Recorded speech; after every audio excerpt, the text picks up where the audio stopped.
Okay, right. Let's unpack this. Because my head's kind of spinning with how fast this AI stuff is, like, messing with what's real online. I saw this video, man, just the other day. Oh, yeah? Yeah, I thought it was this, like, incredible nature thing happening, for real. Then, boom, little glitches. AI tells, it makes you go, like, what is actually real anymore in these, like, digital spaces we live in? It's a huge question. Yeah. And one we're all kind of bumping up against, right? It's pretty wild how fast the whole landscape is just shifting, blurring those lines we thought were like solid rock. Totally. And yeah, we're seeing this amazing explosion of creative freedom with AI video. It's incredible. But like I said, there's this shadow, some pretty deep ethical stuff lurking there. Exactly. My brain feels like it's running like constant antivirus scans, trying to tell the difference between, something genuinely weird and just Tuesday on the internet. So our mission today, this deep dive, is basically to wander through this like wild, kind of trippy world of viral AI video stuff. We've got these sources, and we want to like dig into the nuts and bolts, the weird humor, and yeah, the actual dangers, like for real dangers. Mm-hmm. We're gonna try and pull out the core nuggets, so you listening can get like properly insightful about what's going on, not just informed, but like feeling it. And it's not just entertainment, right? We're going to look at how AI isn't just changing media. It's actively messing with emotions. It's fueling misinformation. And that has like real world consequences for how you see things, how you know what's actually real. For sure. So, all right, let's just like settle in, let these ideas kind of wash over us. We're going deep today, man. Might seem a bit out there, some of these connections, but trust us, it'll make sense, hopefully. It's all about sparking some new thoughts, Okay, so kicking off, let's talk about these deepfake expert avatars. You've seen like the AI doctors, the dietitians, wellness gurus. They're everywhere on TikTok, Instagram. It's nuts.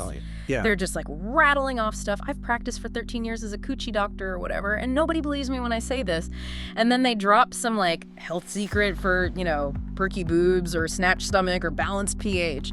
Dude, an AI coochie doctor who isn't even like a person. That's next level weird and kind of creepy. It is unsettling. And the way they do it, it seems simple, but it's actually quite insidious. There are apps, like Captions is a big one. You can just pick an avatar. You've seen Violet. She pops up a lot in these fake health videos.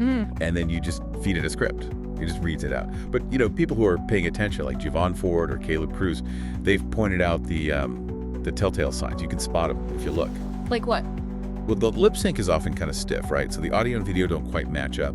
The voice can sound robotic, little glitches in the lighting. The head movements are weirdly rigid sometimes. Yeah, like uncanny valley stuff. Exactly. And the eyes, they can look too big, or they just don't react like human eyes do. And weird pauses or the rhythm of the speech is just off. It really makes you ask, how easily can we be tricked when something looks almost real but not quite? Man. And it's more than just being off, right? This uncanny valley thing, it's like, it's training our brains to just distrust every face online, which is a lot. It kind of primes us to dismiss real people, or maybe worse, just accept flawed AI because we're getting used to it.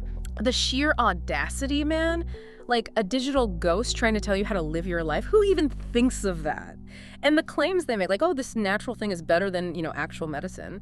It's genuinely worrying. It is. Because they're playing on trust, right? People might actually stop proper treatment or give away personal info, and you see the comments. Very dangerous. It's scary. Horrifying. Makes you want to just, like, ditch social media altogether, right? Go live in a cave and talk to squirrels.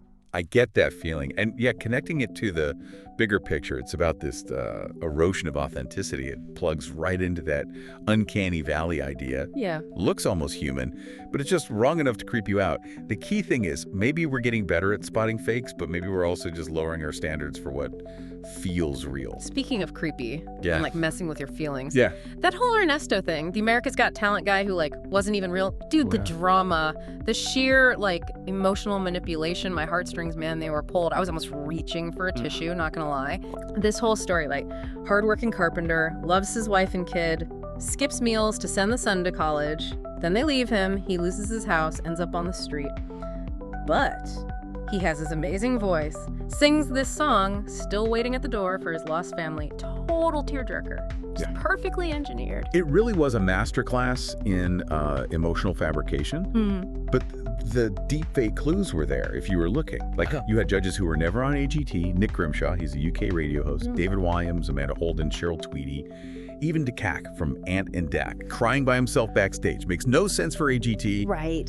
And Ernesto himself, he looked kind of fuzzy around the edges, jerky movements. His skin was weirdly smooth. Even the audience shots didn't quite sync up. Right. And the YouTube channel, AG Verse A, they put a little disclaimer, AI alterations for entertainment. But yeah, what's fascinating is how deliberately they built this story just to pull at your empathy. Even with all those obvious tells, it shows the bigger trend, right? Yeah. Using AI just to crank out stuff that makes you feel things.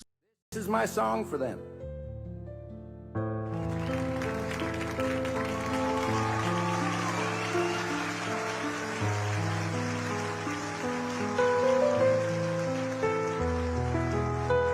I built our home with bleeding hands, laid each brick with love and plans.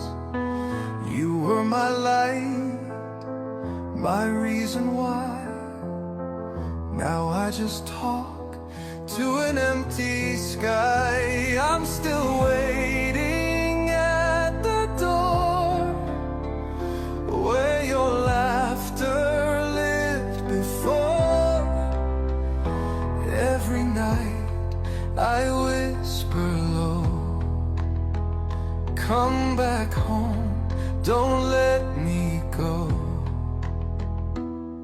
But silence is all I know.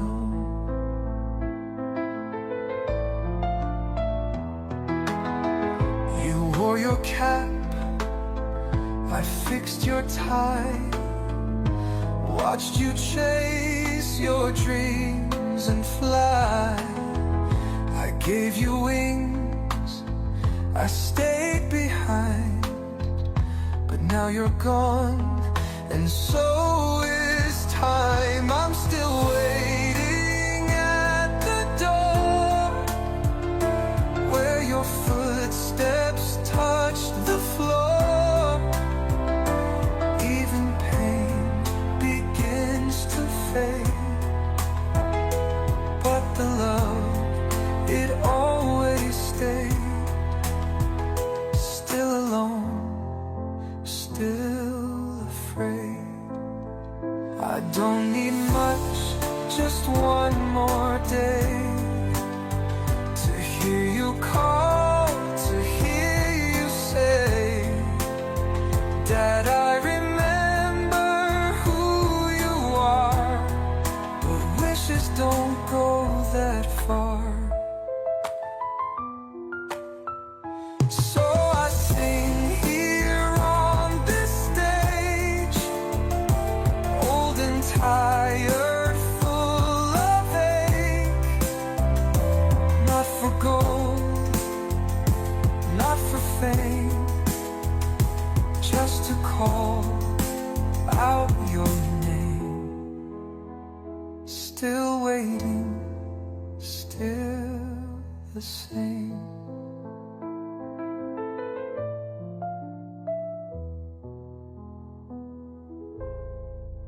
24 million YouTube views, 30 million on TikTok, millions everywhere else. But the craziest part was the reaction. So many people were like, yeah, I know it's fake, but I love it. Comments like, never thought AI could make me feel so much. It's like, man, are we just chasing feelings now? Doesn't matter where they come from. Like, emotion junkies for AI. Just give me the feels, bro. Who cares if it's a digital puppet show?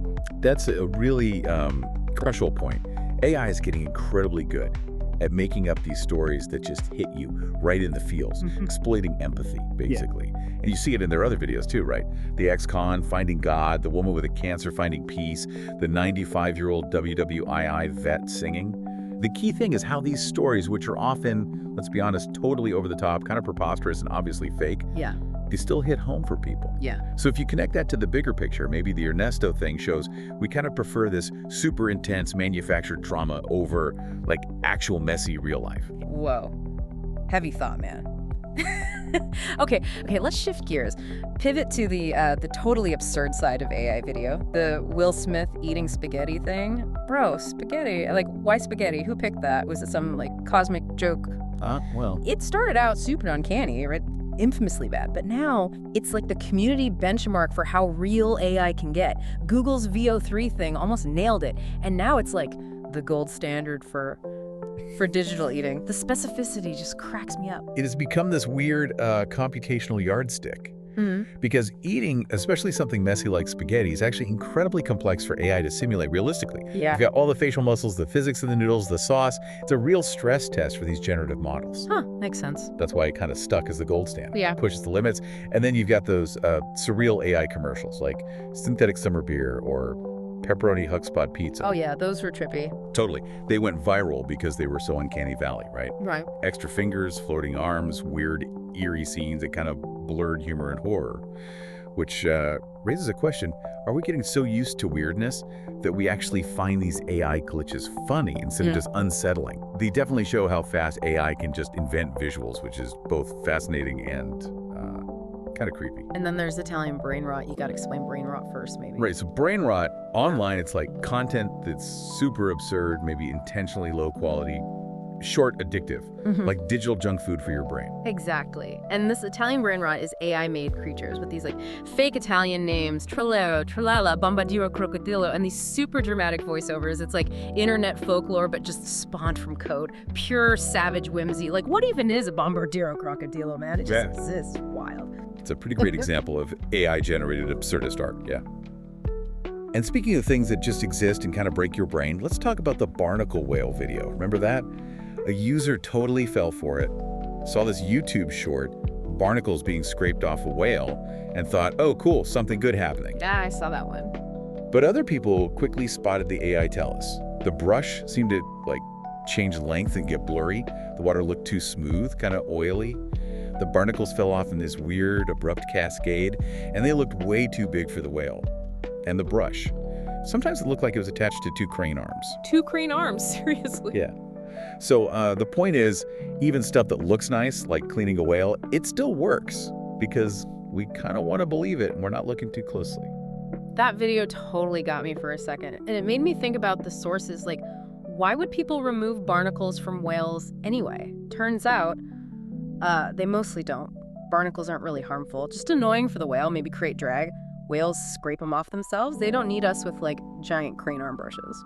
Exactly. Then you see even crazier stuff like an AI video of a giraffe with barnacles. It's like you get fooled not just by the visuals, but by what you want the story to be. Reality is just a suggestion now, man. My mind is like a sponge, just soaking it all in, but also kind of going, wait, what? Constantly. It really shows how our desire for something new or heartwarming can just switch off our critical thinking. Connecting it back, these kinds of viral videos, they show how fast we get used to new ways of being tricked visually. We often go for novelty over, actual truth. This whole uncanny valley entertainment thing, it really plays on our trust, pushing the boundaries of AI video. Sometimes it's funny, sometimes it's not.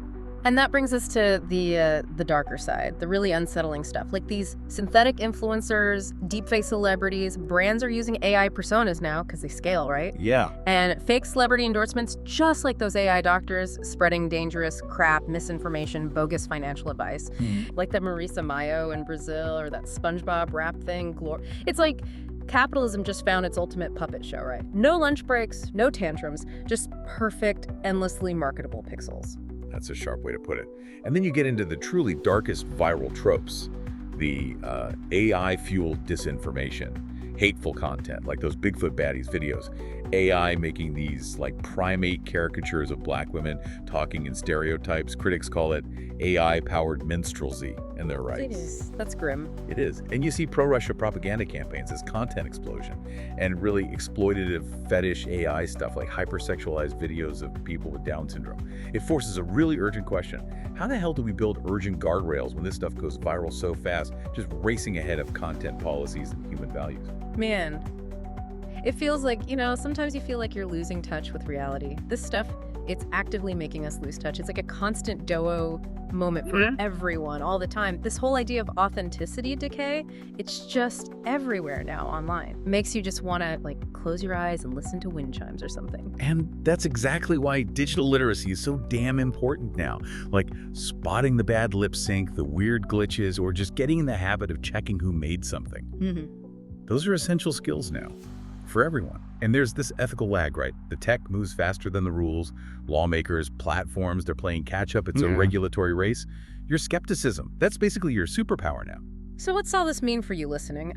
Basically, don't trust everything you see, man, even if it feels right. Especially if it feels, like, too right, you know? That's right. The whole internet is turning into one giant, trippy art installation, constantly messing with your head. Exactly. AI video isn't just creative playing anymore. It's a crucible. It's shaping trust, truth, the whole future of digital culture. The detection tech, the policies, and just general awareness. They all have to grow together. Knowledge is only useful if you understand it and use it, right? And in this crazy new world, thinking critically is absolutely vital. It's about giving you the tools to actually navigate this new reality. So, like, if we're always getting these fake realities pushed on us, these perfect emotional hits, does real even matter in the same way anymore? Or we're, like, maybe already living in the simulation and we just didn't get the memo? Damn. Something to chew on, you know? Yep. Keep your eyes peeled, your mind open, and maybe, just maybe, question everything. It's a wild ride out there, you guys.